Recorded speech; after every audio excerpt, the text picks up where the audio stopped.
Welcome everyone to the August PSL meeting. Thanks for coming. My name is Peter Metz. I'm a research associate at the Open Source Policy Center and a contributor to the Policy Simulation Library, and I'll be emceeing tonight, or this afternoon. To start, we'll have Matt Jensen give an update on the Policy Simulation Library organization. Matt's the director of OSBC and a contributor to PSL. Matt.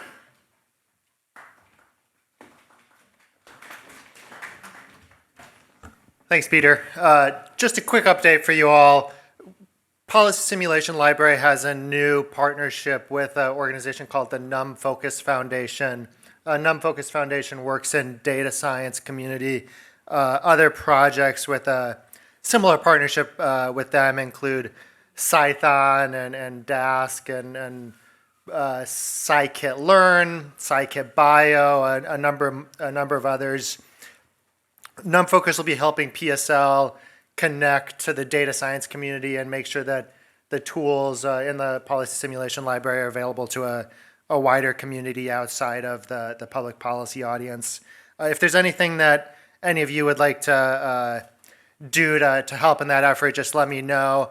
I just wanted to let you know that it'll be a focus of policy simulation over the next year or so is taking advantage of the new partnership with NumFocus and trying to expand our user base into those audiences. That's all for this morning, and hopefully I'll give you a new update soon in a month or two about some more specific activities that we'll be undertaking in that effort. Thanks, Peter.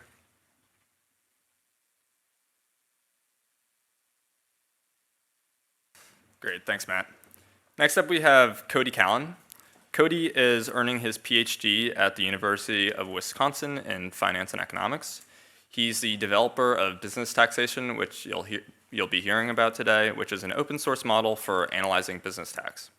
He's also a contributor to the open source tax calculator model and a maintainer of the paid family leave cost model. He's currently working as a summer associate at the CBO. I think that is ending this week, and then he'll be heading back to Wisconsin. And he previously worked as a research associate here at AEI and at the Washington University in St. Louis School of Law. He received a BA in economics and mathematics from WashU. Cody?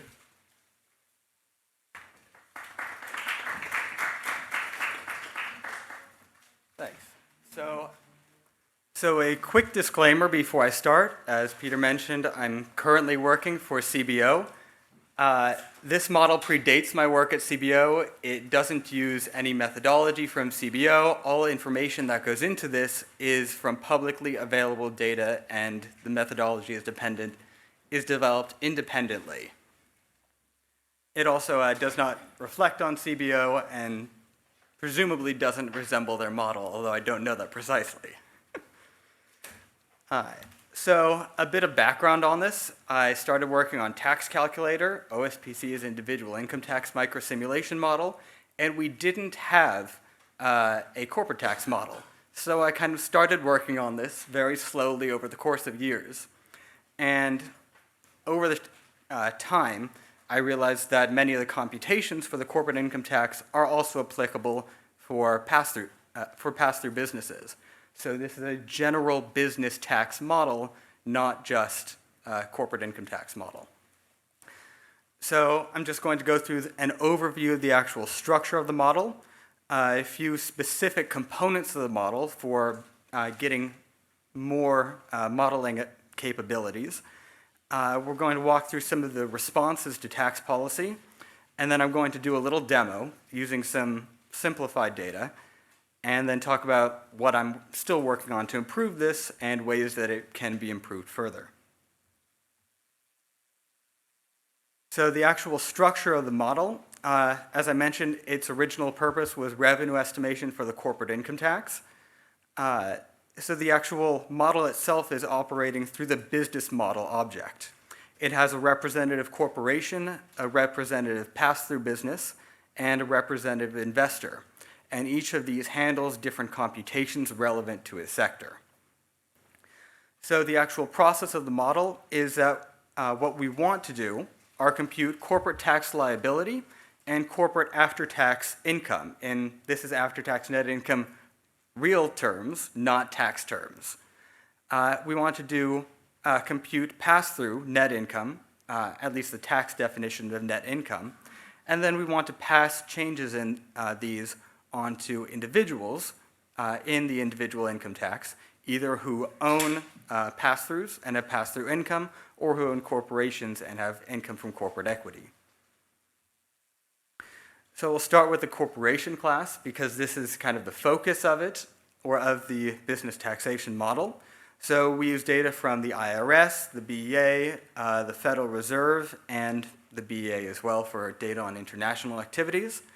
And the final results that we want to get from this are corporate tax revenue and corporate net income after tax and corporate cash flow. We're not actively using the cash flow as much, but at least we have it, and it's an item of interest. And our focus on this is on corporations with net income, and a potential improvement will look at corporations in net loss status as well, even if they don't currently have tax liability. So what we're essentially starting with is the idea of we have revenues, deductions, and various tax items. So you'll notice some different formatting here. Just the plain text is an item where we have some data and we assume that it grows at a constant rate using the CBO economic forecast for corporate profits. The bolded items here are ones where we have specific models separate that are intended to capture the various tax policies and what's been going on historically and currently. The italicized items are, again, just advanced with a growth the given growth rate from the economic forecast, but we have some parameters that allow you to mess with them, such as how much of it is included in taxable income. So what we start with are from the revenue side, we have business receipts, we have taxable interest income, we have interest income from state and local bonds, we have rents, royalties, some passive income, we have dividends received from domestic and foreign corporations, and we have some other receipts. For the deductions, there are a lot of them. Most of these we are not explicitly modeling beyond just using that constant growth rate, or that given growth rate. And then from all of these items, we can compute net income, or at least taxable income, income tax before credits, slap on the alternative minimum tax, although not anymore, apply the foreign tax credit, the general business credit, the prior year minimum tax credit, and compute corporate tax liability after credits. And this is essentially our version of corporate tax revenue. Now for the pass-through class, it's a lot simpler. So we just have a few tax items: earnings before interest, depreciation, and taxes. We compute interest paid and depreciation deductions. And the final results that we want are net income for tax purposes. And we separate this by sole proprietorship income, by income or loss status, partnership net income by income or loss status, and S corporation net income by income or loss status. Now, although this is somewhat simple, I'm looking into or working on expanding this and adding more detail, the barrier to that being reading in and cleaning up some IRS tables, which can be a bit of a hassle. So the actual specific models that go into this, we have a couple of general classes, the asset class and the debt class. The asset class is for modeling everything relating to assets. So investment, fixed assets, the fixed asset capital stock, economic depreciation, and perhaps most importantly, tax depreciation deductions. And then we have, for the debt model, we are doing something similar, trying to start with the real activity, and from that we want to get the real interest income and interest paid, and the net interest deduction for tax purposes. And then we have a few other classes that are only used by the corporation class, the CFC for controlled foreign corporations, the domestic multinational enterprise, and the corporate tax return. So the CFC and the domestic MNE belong to are part of the international tax model, And unfortunately, we don't actually have data on foreign income for pass-through businesses. And as far as I can tell, it appears almost entirely concentrated in the corporate sector. So I'm just going to accept that the best we can do is include it in the corporations, at least barring additional data publication. So the asset model, as I mentioned, what we want are tax depreciation deductions, but we also want to know some information about the capital stock and true depreciation, so actual depreciation, not just what the IRS says it is. And that actual depreciation goes into the computation of corporate net income. So we start with some real data, namely the BEA data on fixed assets, ignoring consumer durable goods. And this provides us information on investment in fixed assets and the actual stock of fixed assets from 1960 through currently, although we only use through 2014. And this gives me information by asset type, so I believe 95 assets, by detailed industry and year. But we don't just want it based on that. We also want to separate it by legal form, namely, is it accruing in the corporate sector, for specifically C corporations, or is it accruing in the pass-through sector, so entities subject to the individual income tax. So we essentially grab that from the interactive data that they publish online, and we also grab some information on ownership of rental residential properties, specifically structures and a couple types of equipment. Now, one of the challenges with this is that the BEA data is not actually going to line up with IRS data because, for some reason, the BEA lumps in S corporations with C corporations, even though S corporations are not subject to the corporate income tax. This has been a long-standing point of frustration. So the way that I deal with this is I grab tax depreciation deductions from the IRS. Then I feed in that BEA data into the depreciation model, compute tax depreciation deductions, compare these with the IRS deductions, and rescale the BEA data to match. And I can do the same thing for pass-through entities. And one of the advantages of this approach is that it enables me to pretty easily split the asset class by industry or into or detailed industry or finer or by finer breakdowns. So the actual computational process that goes into this, we start with an investment matrix specific to the firm type and forthcoming specific to the industry as well. And this is by asset type and by year. Prior to 2014, we used the actual deductions. After 2014, we advanced them using the CBO forecasts for growth of private fixed asset investment. And then from this matrix, we can also produce essentially matrices of historical tax depreciation rules. So what's the tax life, acceleration rates, bonus depreciation, feed these into a single function that takes in the year of the investment, the rules, tax rules in place at the time of the investment, and spits out depreciation deductions at any point in the future. And then from this process, we can also produce the path of the capital stock. And again, this is by asset type and year. And then beyond 2014, we advanced this assuming that the existing capital stock depreciates at a given constant rate and increases by investment occurring. And the results of this are the actual tax items, or the tax depreciation, the capital stock, specific only to fixed assets. A future enhancement might add land and inventories. Investment, economic depreciation, and other tax depreciations, specifically amortization and expensing for intellectual property investment. And the calibration throughout this entire process is over in the asset prep file. Now we're going to do something a little bit similar for the debt model,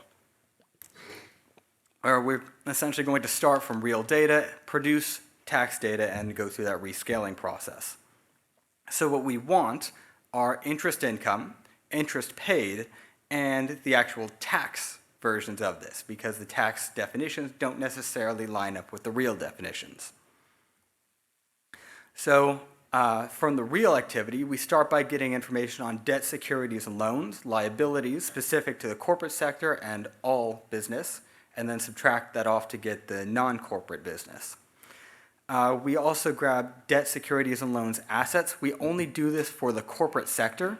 The reason being that interest income from debt assets accruing in the pass-through sector doesn't show up in pass-through business income. It gets passed through to the actual owners of the business. And then from the Federal Reserve economic data, we grab the corporate bond premium and the 10-year Treasury constant maturity yield. And CBO forecasts the yield on the 10-year Treasury, and we can just use the most recent corporate bond premium to advance.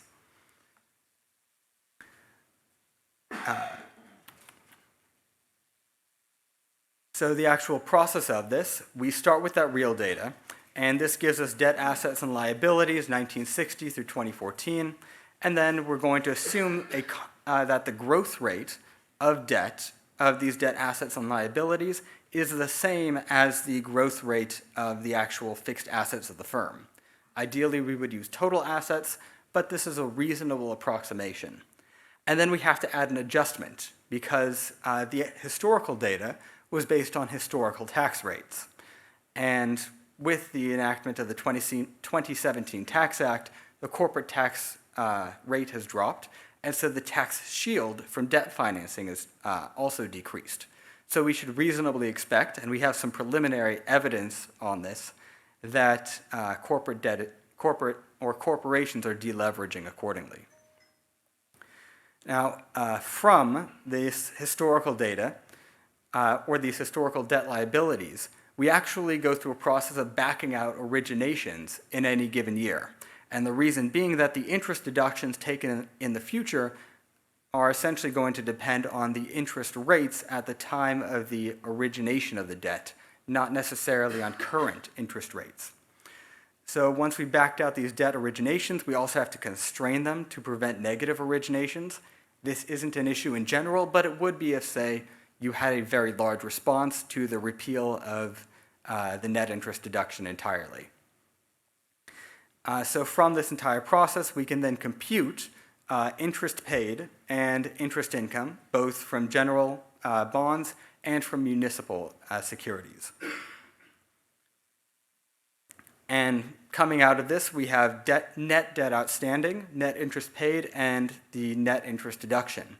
Now, one of the limitations of using representative firms is that it misses some of the heterogeneity involved here.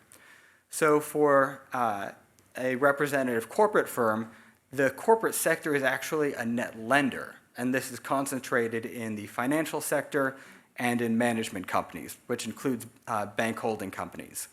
But once we split by industry, this will no longer be an issue. And then, as I mentioned, we have to do this calibration process, where the Federal Reserve data doesn't, or their definitions of corporations don't line up with IRS definitions for what's subject to the corporate income tax.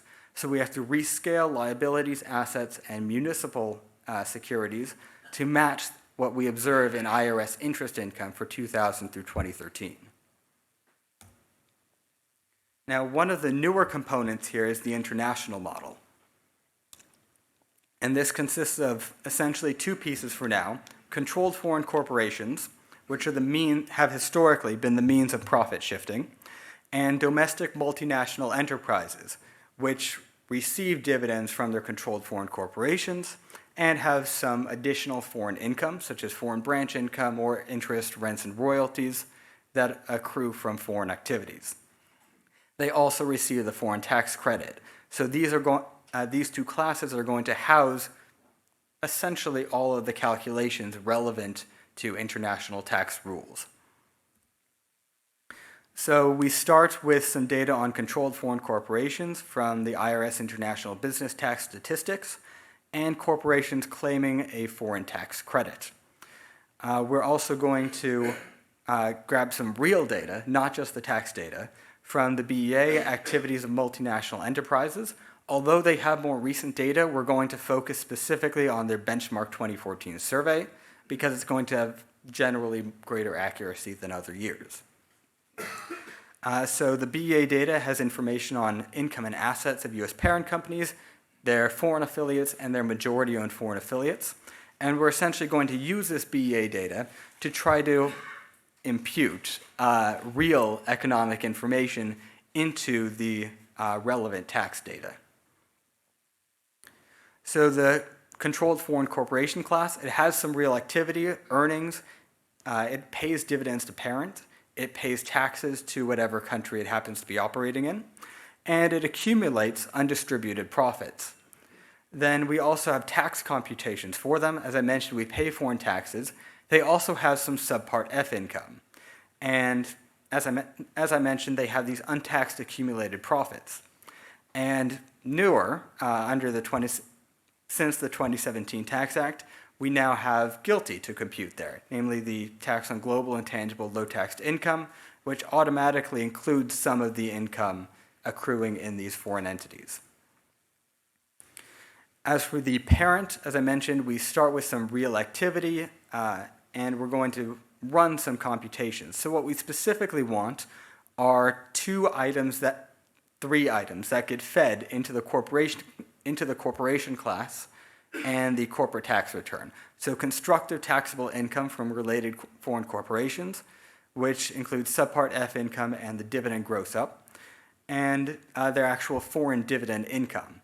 And it also computes the foreign tax credit that they get to claim. And given all of these items, we finally feed most of these into the corporate tax return. So it receives some information on real and tax items. It's going to compute taxable income from these. So what items are included in taxable income or not, that's going to depend on the actual policy rules.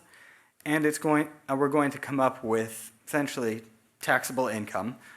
Then previously we would have added alternative minimum tax revenue and subtracted off the AMT credit, the latter of which we still do, subtract off the general business credit, and produce corporate tax liability. Now, given all of this, we then have to distribute to tax filers. So this is where the investor class comes in, which is essentially an interface for dealing with tax calculator, the individual income tax microsimulation model. So this computes, or tax calculator computes individual income and payroll tax liability. So the process that we want here is to take the change in corporate after-tax income and distribute this as changes in equity income insofar as we can observe equity income. It would be nice to have actual equity ownership to do this perhaps more accurately, but we'll work with what we can. And we distribute this as a % change in dividend and capital gains income. We also have to just make some changes for pass-through businesses.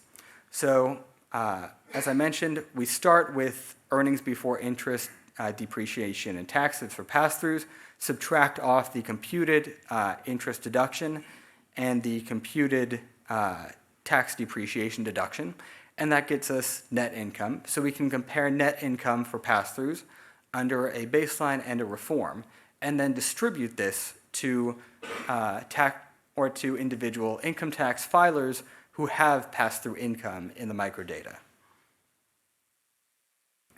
Now, so far, everything we've done has been static, but corporations obviously respond to tax incentives.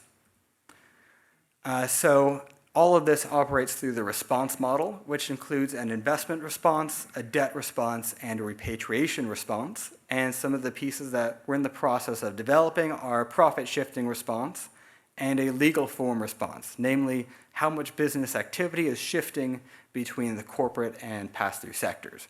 For example, if we repealed the corporate income tax tomorrow, we would presumably have a lot of pass-throughs trying to incorporate. So the actual investment response, we have a basic equation here. A is the present value of the tax shield from depreciation deductions. F is the present value of the tax shield from net interest deductions.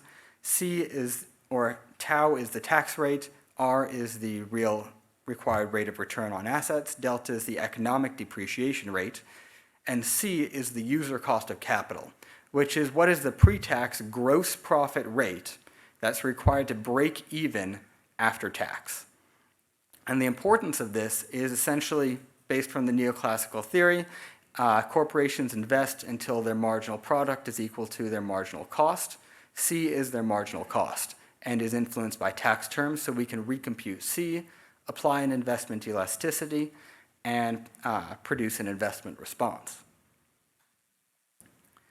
However, the equation that I just showed is a bit of a naive view because tax rates are not necessarily constant over time. For example, for pass-through businesses, with the scheduled expiration of the individual income tax cuts in 2026, we have, at least in current law, a scheduled tax hike on pass-through income, with the effect that some deductions and some income will be taxed at the lower current rate, and some will be taxed at the higher future rate. So what we use instead is this forward-looking equation. Here R is the after-tax rent from a unit investment. We still have the same A and F terms, but now we allow for non-constant tax rates. And this term P here is the financial rate of return. In order to actually apply this, we make some simplifications, back out this N term, and then we can compute the user cost of capital if we have computed that A, the present value of the depreciation tax shield, F, the present value of the net interest deduction tax shield, and N, which is essentially an income net of tax term. To actually do this, we have to recognize that these equations are continuous time. Tax rates change in discrete time. So we integrate within years, sum up across, or multiply by the tax rates, and sum up. So once we've actually got these, we have the user cost of capital under the reform and under the baseline, and we can apply a marginal investment elasticity, where epsilon m here is the elasticity of investment with respect to the user cost of capital. Typical values for this range somewhere between minus 0.5 and minus 1. But we can also do an international investment response. And the key there is namely that if you have the ability to locate assets either domestically or abroad with supernormal returns, then the relevant item of interest is the effective average tax rate on an investment rather than the cost of capital. So here R star is the pre-tax rent, R is the after-tax rent, P is the present value of income, and so we can also include an international investment response here. And the actual calculations, at least for now, are done by asset type and firm type. And once we split out the corporation class into different industries, it will also be done by asset type, firm type, and industry. And then from this, we have a change in investment. So we have a change in the capital stock, and thus we should accordingly expect a change in income. So we can use this user cost of capital, which is from the theory you have marginal product of capital equal to the marginal cost. C is the marginal cost, so we can just use this as the marginal product.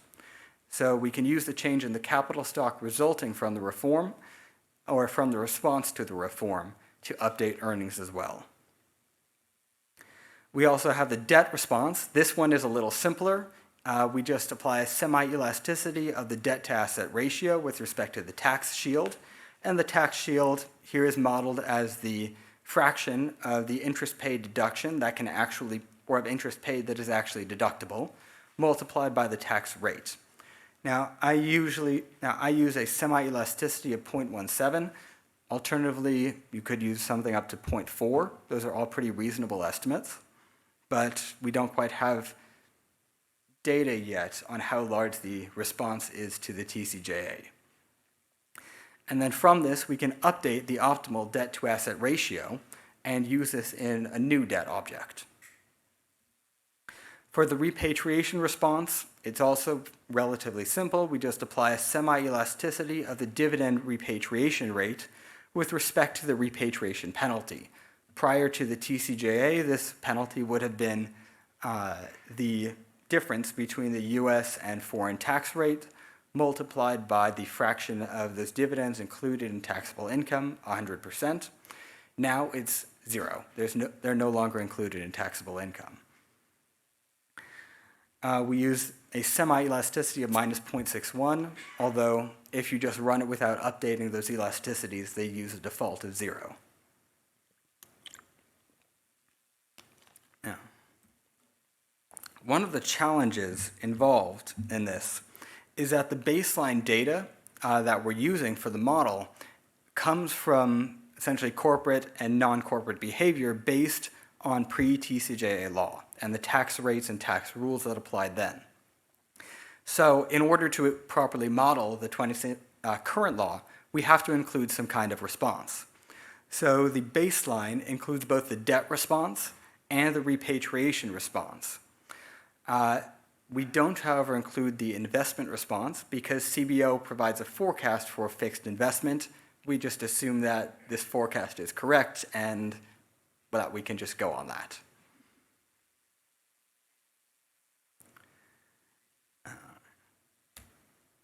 Now let's walk through a bit of how to actually do this in the code.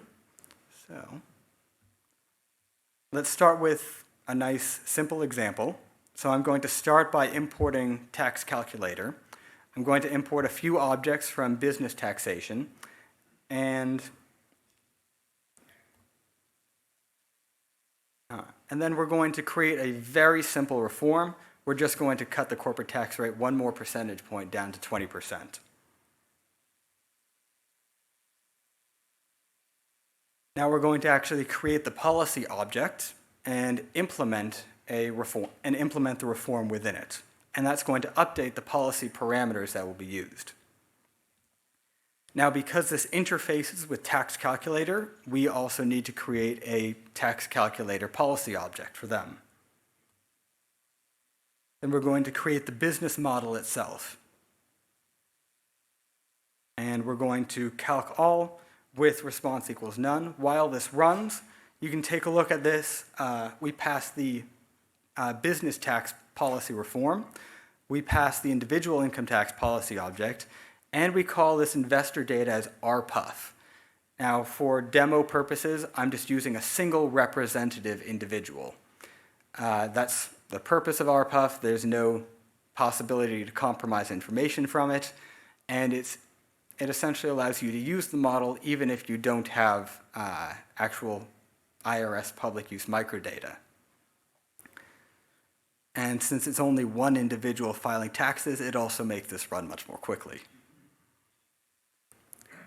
So the key here, this object, the model results, that's what I really wanted to produce. And so what we have here is the change in corporate income tax liabilities, and the change in individual income tax liabilities, and the change in all tax liabilities. And the key here is that this is a corporate tax cut. Consequently, there's an increase in corporate after-tax income and an increase in equity income for owners of those corporations. The result of this being that there is a partial offset from the individual income tax.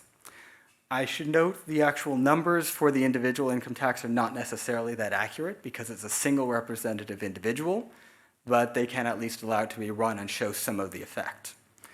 And the effect of this policy change is that it reduces corporate tax revenue by about $230 billion. Now, prior to the TCJA, the effect of this would have been much smaller, in the ballpark of $100 billion on a static basis.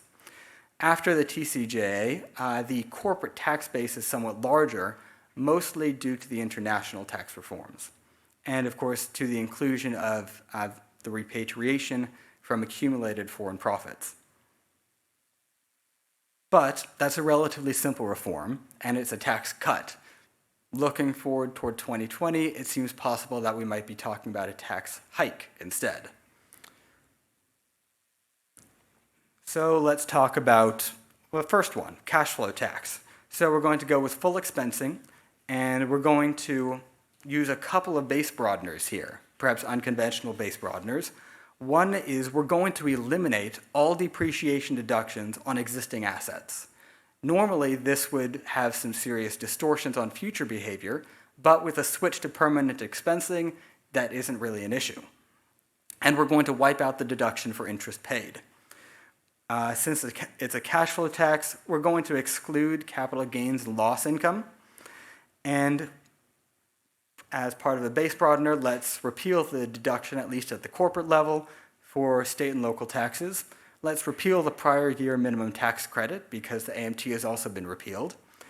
And for purposes of this reform, let's just ignore the international tax components. So no border adjustment. All right. So the actual policy parameters, these first ones here are the implementation of expensing. Then we're going to eliminate depreciation deductions for existing assets. So undebt basis haircut slaps on a haircut on undepreciated basis, and the year of 2020 tells us that the haircut applies for deductions taken beginning in 2020 on asset or on investments made before 2020. We'll do the same for both corporations and pass-through businesses. These next parameters eliminate the interest paid deduction. This excludes capital gains from income. This eliminates the state and local tax deduction, and this eliminates the prior year minimum tax credit. Once again, we're going to create a policy object, implement a reform in it. We're going to create the individual income tax policy object, and we're going to create a business model.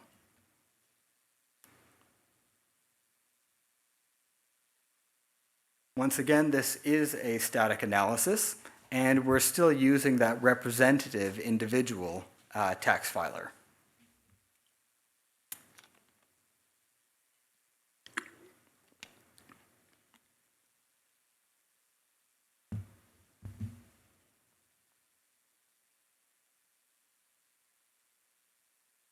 Now, I should also note, for purposes of the demo, I'm not running the response model because that takes too long.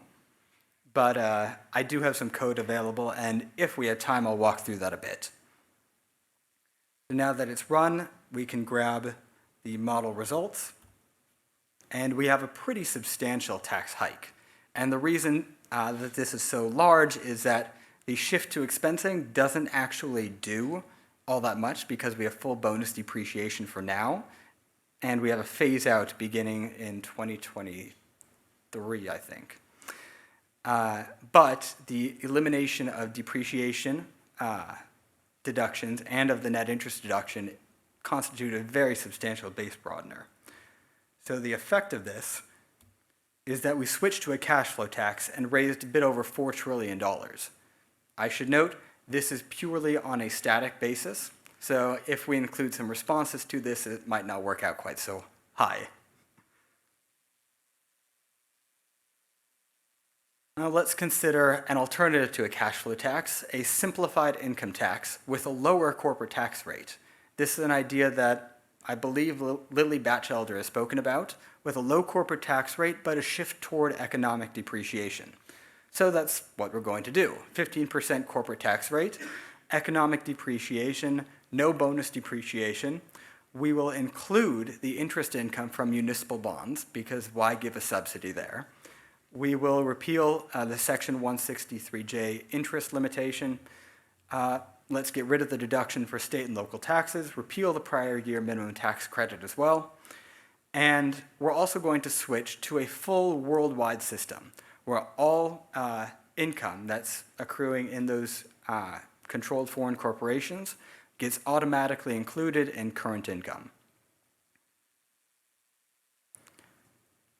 So here we have the reduction in the corporate tax rate, the switch to economic depreciation, the elimination of bonus depreciation, the two parameters handling the changes to interest income and interest deductibility, the repeal of the state and local tax, repeal of the prior year minimum tax credit, and in order to actually implement the global system, worldwide system, there are a couple of different ways to do it. The way I'm doing it here is to set the GILTI tangible asset threshold to 0 and automatically include all of that income.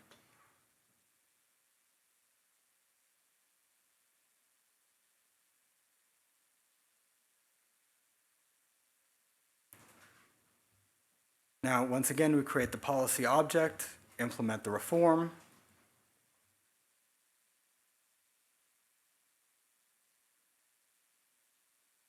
Run the calculations. And once again, all of these are with no corporate or non-corporate responses to tax changes.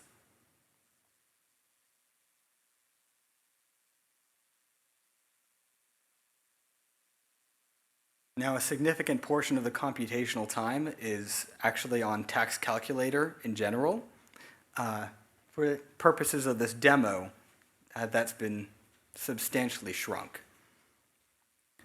So the result of this is that even though we've cut the corporate tax rate another 6 percentage points, we've raised almost $1.7 trillion, and that's entirely through base broadening.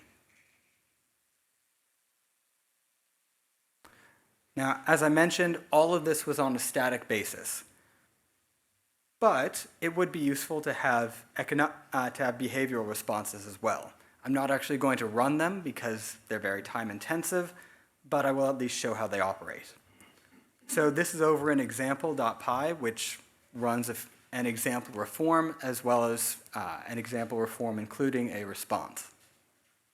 And I should probably zoom in a little more.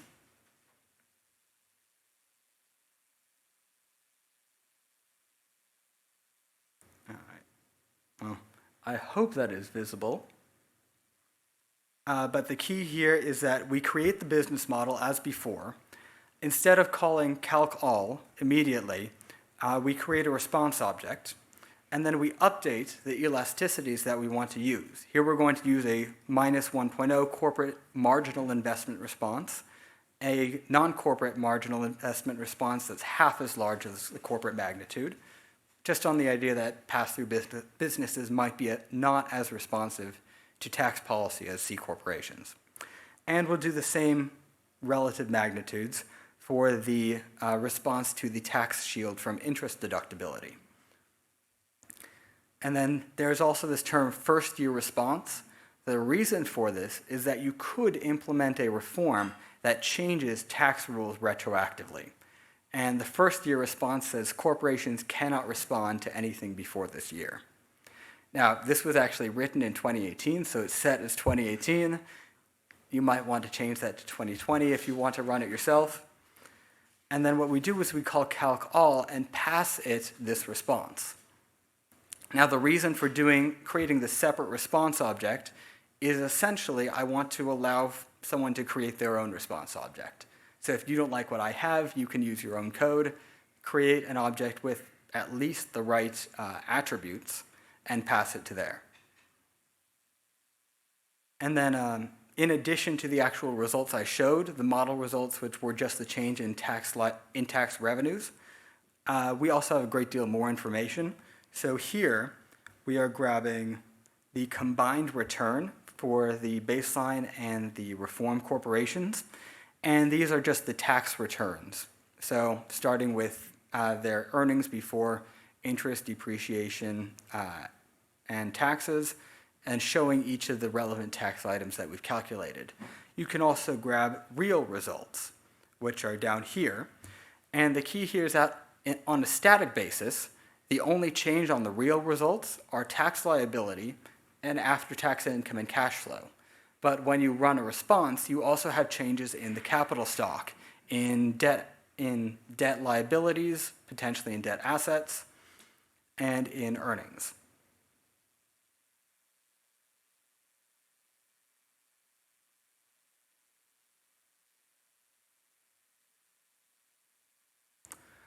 So, given those, we can talk a little bit about where we're looking to make improvements and what are some forthcoming changes. So the big ones that I've been focused on are splitting corporations by industry. Now, it turns out some of these new provisions, in particular, the deduction for foreign-derived intangible income for GILTI and the Section 163J interest limitation, they depend on firm heterogeneity, and a representative firm obviously doesn't have that. So splitting corporations by industry will help, and the infrastructure to split them by industry will also in the future allow us to split by minor industry or other finer levels of detail, assuming we can read in enough IRS data to prepare that.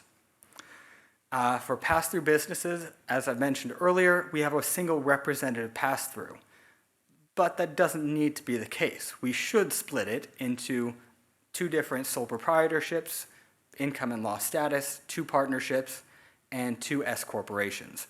This is a forthcoming process, and again, the barrier is reading in that IRS data, but the infrastructure is very much capable of handling this.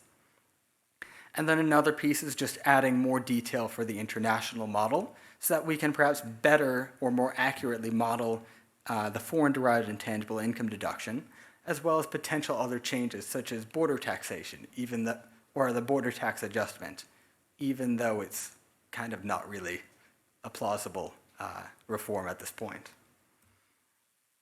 But there are other improvements further down the road that I'd like to work on. In particular, I really would like to improve the distribution of changes in corporate net income and the value of corporate equity to individuals. So all I have to go on now are realized equity income, so taxable dividends and realized capital gains. These are not necessarily great proxies for actual equity ownership. And of course, they don't show the change in real income because much of equity is held in non-taxable form. So I'd like to, at some point, impute equity ownership and some other, and the different forms that it may be held in, such as 401ks and IRAs, but that's a bit of a separate project. And as I mentioned, we're looking to split them by industry, but once we've done that, we can split by detailed industry as well, and there's enough information in the corporation source book to potentially split them by size, although there might be some missing details that we'll need to fill in. And then I'd like to build some explicit models for other tax items. So as I mentioned, some of these, we can advance them at constant rates, but we don't necessarily have enough information yet to explicitly model how they might respond to tax rules. So I'd like to be able to better model net operating loss deductibility, or the rules for that and for carry forwards. I'd like to explicitly model the research and experimentation credit and the low-income housing tax credit, as these are the biggest items in the general business credit. And as I mentioned earlier, I'd like to build a response for profit shifting, and I need to improve the response for how much business activity is occurring in each type of legal form. That one, I have some elasticities I can use, but I don't like the way that it would actually be implemented. I think there should be some kind of transition, and I haven't figured out how to do that yet. All right, so all the code is up on GitHub. You're welcome to take a look at it.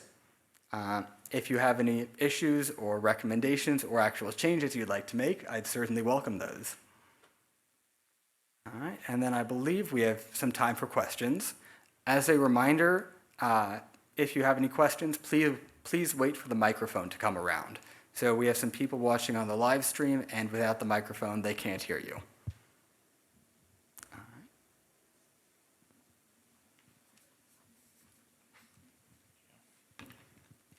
At the end, you mentioned implementing net operating loss deductions and general business credit fixes.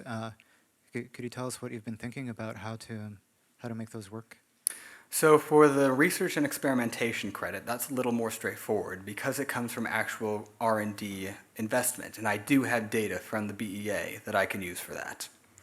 For the low-income housing tax credit, that's a little bit trickier, and I'm not quite sure exactly how I might go about it, but I haven't put as much thought into it. For net operating losses, one of the problems is that in the actual publicly available IRS data, they don't separately provide net operating loss deductions. So it kind of gets lumped in with other deductions. so there isn't a single item that I can easily mess with. I've been tempted to take a simulation approach or a steady state assumption approach. So for example, the steady state assumption with transitions between income and loss status works great for the AMT model, which is no longer useful despite all the work that went into it. It might be a little trickier for the net operating loss model because of the Great Recession kind of screwing up results. So would you explicitly have firms that take losses in certain years? Yes, so that would okay. involve essentially adding, right now we have only corporations with net income. We would add computations for corporations with net losses. We'd have to either assume or try to estimate from somewhere else transition rates between income and loss status and shift real activity, so earnings, assets, and debt between these two sectors based on those transition rates and based on economic conditions. So if we get hit with another recession, we would have a greater transition of business activity from net income status to net loss status. Thanks.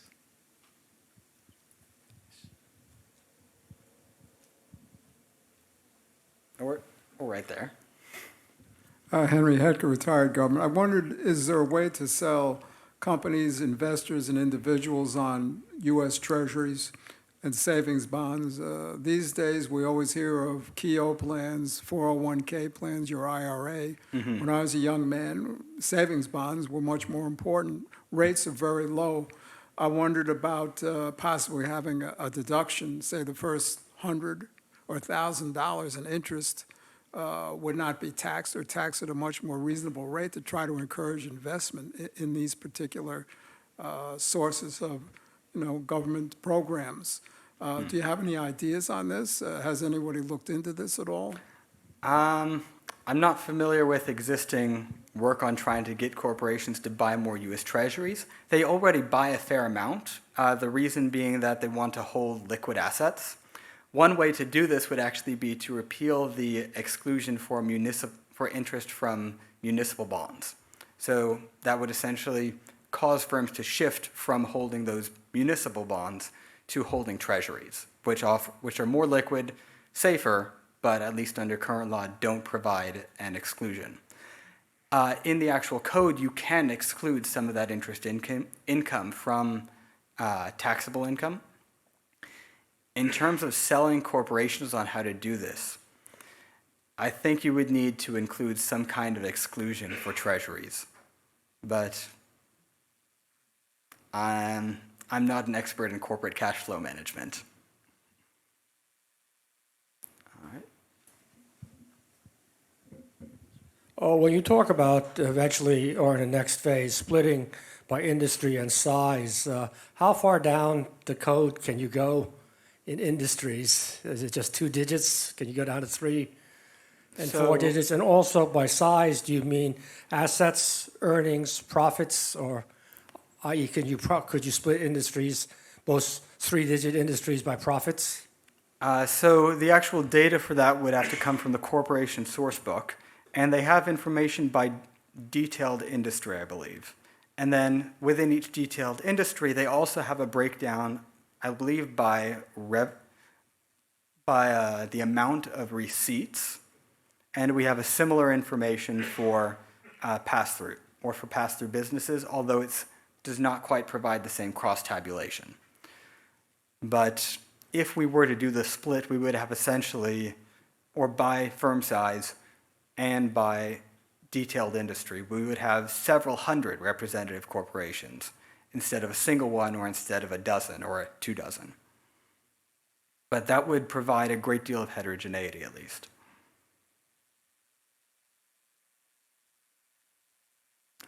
Any other questions? Well, then, thank you.